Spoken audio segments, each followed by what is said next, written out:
A new report by Human Rights Watch says that systematic and widespread attacks by armed separatist groups on students, teachers and schools in Cameroon's Anglophone regions since 2017 have had a devastating impact on children's right to education. The report documents scores of education-related attacks by armed separatist groups in the English-speaking northwest and southwest regions between March 2017 and November 2021. Now, according to reports from the United Nations agencies, the World Bank, Cameroonian and international civil society organizations, as well as media outlets, at least 70 schools have been attacked since 2017. The crisis in the Anglophone regions began in late 2016 when Cameroon security forces used excessive force against peaceful demonstrators against perceived marginalization by Francophone systems. Well, we're now joined via Zoom by llaria Allegrozzi, who's a senior researcher at Human Rights Watch and author of the report. Thank you very much indeed for joining us. Good to talk to you again. These are concerning findings that you are reporting on. Absolutely. Our recent report documents these widespread attacks by separatist groups against education. Separatist groups are basically carrying out a brutal campaign, a violent campaign against students, teachers and schools in the Anglophone regions since now over 5 years. These attacks are really serious crimes and have immediate physical and psychological consequences on the victims, but most importantly, they jeopardize the future of tens of thousands of students across the two regions. And the separatist groups have enforced this perverse boycott of school. They have killed, they have beaten, abducted, threatened, terrorized hundreds of students and teachers in the Anglophone regions. They have harassed, intimidated families, parents into keeping their children out of school. They have burned, destroyed, damaged and looted scores of schools across the two regions. They have used schools as their bases to hold weapons, hostages to torture. So they're really carrying out a brutal campaign against schools, and the result is an education catastrophe in the Anglophone regions. What have the victims been telling you? What's coming out of their mouths and what are they feeling? Well, accounts from victims and witnesses of attacks have been shocking. They told us how they've been kidnapped sometimes, taken to the bush in very remote areas, beaten, threatened, accused of going to school. So you see that separatist fighters are using education as a weapon. They're using education as a battleground to achieve political gains. But in so doing, they're really robbing an entire generation of children, of students, of their fundamental right to education.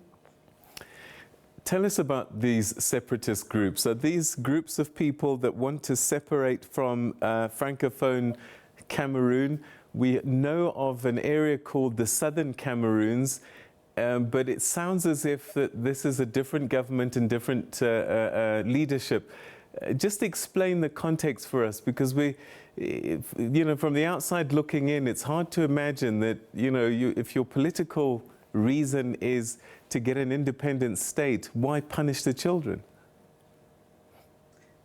Exactly. So there are several separatist groups operating in the Anglophone regions. They have emerged in late 2017 following a brutal response by the government against peaceful strikes by Anglophone lawyers and teachers in October and November 2016.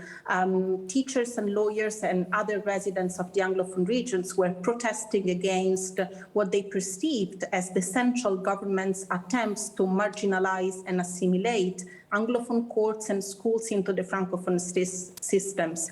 But the response of the government has really been heavy-handed, and the security forces cracked down on peaceful protests again in 2017 when people were celebrating the symbolic independence of Ambazonia, the name given by the secessionists to their self-proclaimed independent state comprising of the two Anglophone regions. And since then, moderate voices have really disappeared, and groups have taken up arms and they started an armed struggle. So the authorities have already had issues in terms of people accused of marginalised the Anglophone parts of the country. Are the authorities doing anything to protect the children against the separatists, or are they saying this is an English problem, you're on your own? Well, the Cameroonian authorities have taken steps to respond to attacks on education, including by, for example, endorsing the Safe School Declaration, which is a political agreement to protect students, teachers, and schools during times of violence or conflict. They've also deployed security forces in and outside schools, especially in urban areas, to increase the safety of students and teachers. However, there is almost no such security presence in rural areas, in most remote areas, or even along roads leading to and from schools. And more importantly, students and teachers have mixed feelings and reactions to the deployment of security forces in and outside schools, as some believe the presence of the security forces can increase the risk of being targeted by the armed separatists.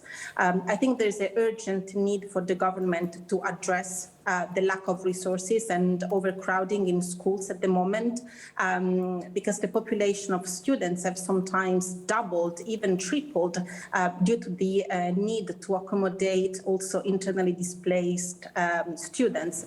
And finally, I think that the Cameroonian authorities should really do more to address the current lack of accountability for crimes against education, for attacks against education, and really address this climate of impunity by arresting and prosecuting those responsible for those attacks. If this has been going on for quite a long time now, are we assuming that there's a lot of children who've dropped out of school and education completely now? Absolutely. As I said before, we are facing an education catastrophe in the Anglophone regions. And, a single attack on a single school can be simply devastating and keep hundreds of children out of school for a long period of time, especially in the most rural area where there's only one school. So destroying basically the community's only place of learning, especially in the countryside.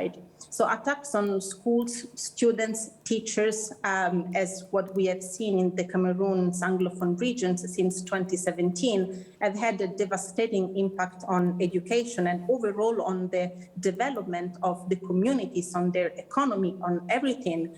These attacks not only caused school closures or disruption of classes, but also a decline in students' attendance, in the quality of education. They also led to forced displacement of teachers, of students, to early pregnancies after students drop out, child labor.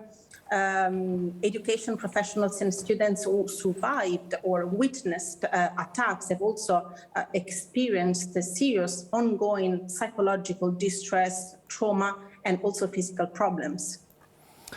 What have the authorities, and I use that word in inverted commas, of Ambazonia been saying about these attacks? Well, we have sent letters with our preliminary findings to 4 major separatist groups, and they have responded.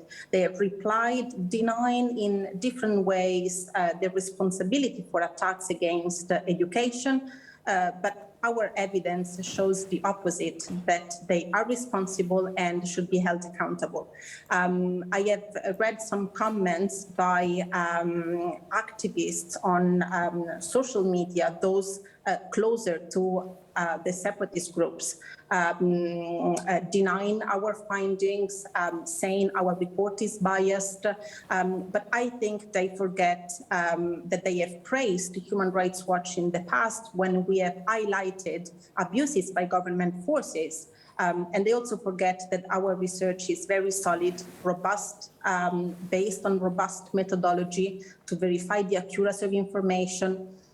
We do appreciate the responses of the separatist groups, which we have included in our report, but we ask them to do more and to take the issue of education really seriously, to immediately announce, for example, an end to the school boycott, to instruct their fighters that they should cease all attacks against students, teachers, school buildings.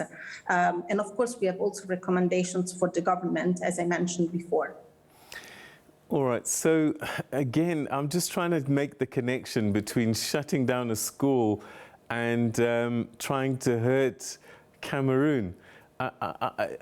How do they make the connection? Have they even tried to explain it? Or is this more thinking like Boko Haram in Nigeria, that's almost fundamentalist kind of thinking? Well, education has been a flashpoint in the Anglophone crisis since the very beginning, since 2016. Separatist fighters have ordered and enforced a boycott of school. They cited their opposition to Francophone education imposed by the central government. But in reality, this is part of a perverse attempt to pressure the government for political recognition. And so they began attacking scores of schools across the two regions, teachers and students. Public school teachers, being government workers, appear to be the main targets of the separatist fighters. However, we have also documented separatist fighters' attacks on teachers from private schools. So what recommendations do you put out in your report? Well, first of all, as I said before, we urge separatist leaders to announce a public end to the school boycott, and then to provide instructions, clear instructions to their fighters that attacks against education are not tolerated and that there will be consequences for that. But we have more specific recommendations also for the Cameroonian authorities to finally address this current climate of impunity, where we have seen very little arrests and prosecutions for those responsible, allegedly responsible of attacks against education. So we ask the government to do more to strengthen accountability, because impunity has been one of the key drivers of this crisis. So more should be done to arrest and prosecute those responsible. But unfortunately now we see that the response of the authorities has been mostly military, but should be more justice-oriented. Llaria, that's where we're going to leave it. Thank you so much indeed for joining us and bringing this story to our attention and to our viewers. And let's just hope that the children get spared any more losses of their education and their futures. Thank you.